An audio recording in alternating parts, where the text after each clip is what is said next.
got this beautiful Century sideboard here. Check out this leg's all cracked. We're gonna replace this entire leg. You can see here they tried the old dowel trick. So we got this nice piece of trim right here. Any repairs we do are gonna be hidden from sight.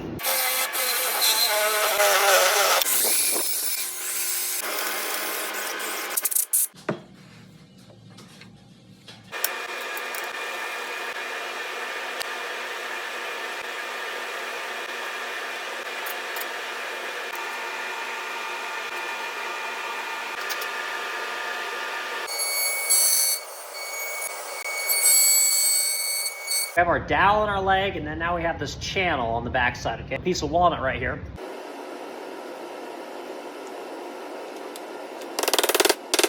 So we'll let this dry. We're gonna sand this thing off of here, and then this thing's ready to be worked on.